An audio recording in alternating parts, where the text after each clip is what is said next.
Welcome and welcome back to the stash. We've got a couple of things to go over in today's video. Firstly, we have the latest The Amazing Spider-Man issue, and we're sadly getting closer to the 30-part long story called Gang War.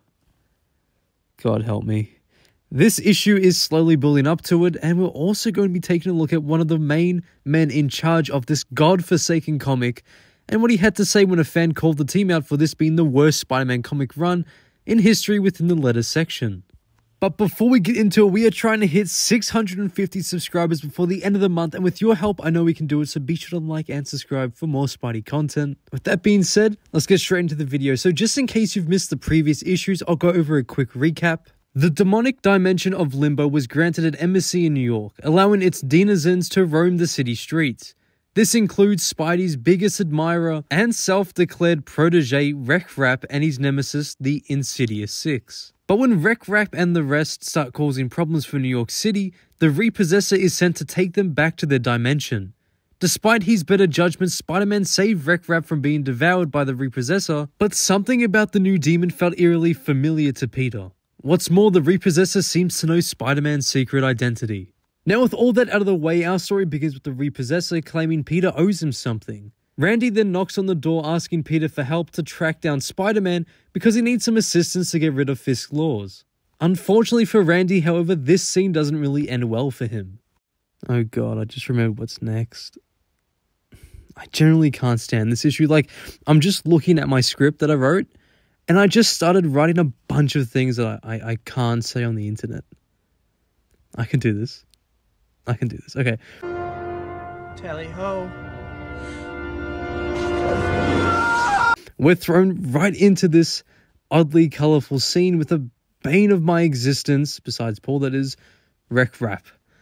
Wreck-Rap presents a rapscallion production of Wreck-Rap Storytime Adventure.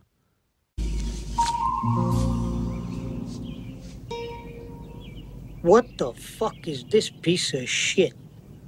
Jesus, the dialogue is so fucking shit.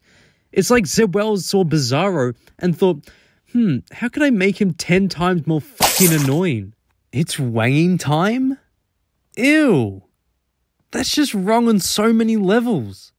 So after that whole mess, Kraken gets eaten by the Repossessor, and Wreck-Rap goes to tell Peter the whole story.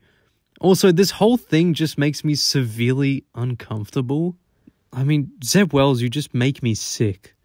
Then, long story short, Wreck-Rap witnesses another person from his dimension getting eaten, and then out of nowhere, Norman shows up. However, he's a tad more edgy than usual. Well, it's unusual for this series since he's been a good guy the entire time, but I guess the Green Goblin is slowly making his return, and he tells Peter to just basically leave the building. We get an interlude to help set up the Gang War storyline, which I'm dreading to read. Count Nefaria, in a huge 4D chess play, sacrificed his own daughter in an attempt to restore the Magia to the top. But that's pretty much it. The whole build-up, that was it for the book. I guess back to this shitty excuse for a story. Peter gives Wreck-Rap a lecture until he starts to burst into tears. He's interrupted by the Repossessor, who turns and just eats him. It just eats him whole. So there's that. Let's see what else. Peter discovers Randy could be in serious danger and fears that he might be too late, but he sets out to find him anyway. And once at his destination, Peter is desperate for answers as to what happened to Randy. However, the Repossessor claims that Peter in fact owes him a great debt, and the book ends with Spider-Man getting fucking eaten. God, where am I even supposed to begin? Let's see. Well, I find it funny how quickly they just sort of glossed over the whole Peter had Norman's sin storyline. Like, seriously, what was the point of that? That could have been such a huge event, but instead we got what? Him being mean for a couple of issues? This book has zero consequences. We barely see Peter's personal life after one of the most damaging things to said life takes place, where he put Mary Jane in danger as well as Norman, and it's not even mentioned in this issue. What was even the point? This story is just so unbelievably boring and uninteresting. I do not care for Wreck-Rap in the slightest, and I think it's not only embarrassing but also extremely depressing that he's Zeb Wells' most beloved creation besides Paul. It'd be funny if it weren't so pathetic. No, what the heck, I'll laugh anyway.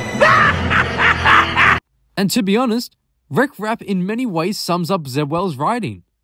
Both are very shit. He's just so annoying in this issue. Every time he spoke, I physically cringed while anxiously waiting for him to just shut up. This whole run is just such an embarrassment to the title of The Amazing Spider-Man. I feel so bad for any child who has to grow up reading this book. Imagine this being your introduction to Spidey in the comics. And if you take a little gander over to the letters section, then you may have noticed one entry in particular which sounds like a real person actually wrote it. Hi Spider Office, I understand the difficult task of creating an interesting story with characters who have been through a lot over 60 years now. But I must express my grief with the current run. Mary Jane specifically, and how it should be clear that she would not choose Paul, a man who assisted in genocide, over Peter Parker. Calling Peter's grudge petty is just wrong, as Mary Jane is choosing Paul over Peter even now that her non-existent children have vanished, when she has no reason to stay with him. MJ and Peter deserve better. This is a pretty good complaint. The person who wrote this summed up majority of the complaints Spider-Man fans have had with this series for a while now, or basically since its creation, and how it's treating Mary Jane's relationship with Peter and Paul. Now, how does Nick Lowe respond, you may ask? How does he respond to the #1 criticism of the book? He fucking tells the reader we're all wrong and he's right, therefore the comics are good. Thanks for writing in, Stefan. Sorry that you're feeling such grief. A man who assisted in genocide isn't how I read the scene in which Paul's history is revealed. The emissary was my father. I trusted him, helped him to do his work, not knowing what he really wanted. And by the time I found out, it was too late. There was no one in my world to save the day. That reads more like he was working on something without the intention of genocide, and his father did horrible things with that work. No one's saying Paul is perfect. Not Paul, that's for sure. But I don't think intentional genocide assister is the right read of that dialogue. Regardless, we've got big plans for all the characters in this book, and we'll need so many of them now that Spider-Man has been eaten. God, how dense is this guy? Why the hell should his opinion be more valuable over us, the readers? The people who actually love this character and who have kept him alive for over 60 years. You can't write absolute garbage and not expect to receive hate for it. This isn't how comics work. This is just more proof that the entire editorial team does not care about us at all. This is the world we live in, and I'm so upset that they've ruined Spider-Man once again. I just have no idea how they act like everything is okay, and it's only a few people on Twitter who complain about the comics. Hell, in their eyes, those few people complaining don't even read the books. Every single release, you're met with more and more people hating on you everywhere, from Twitter to Reddit to YouTube and much more. You receive countless letters of people complaining, which you mostly never print, and every time you actually do respond to one, you just claim they're reading it wrong. How can we even forget how Zeb Wells was walking around like a lost zombie at all the comic fairs with no one wanting anything to do with him? This run is a complete mockery of the former greatest comic series, The Amazing Spider-Man. But that is it for today. Thank you guys so much for watching. If you have enjoyed, please like, comment, and subscribe if you haven't already, because here, any support means so much. I'd love to hear what you guys think of this issue down below in the comments section. We can start a conversation. Personally, I'm just so drained from this absolute shit show of a comic series. I'm just so upset that they're just continuously ruining this character that I love so much. And quickly, before I forget, I have made a new playlist with just all my Spidey content.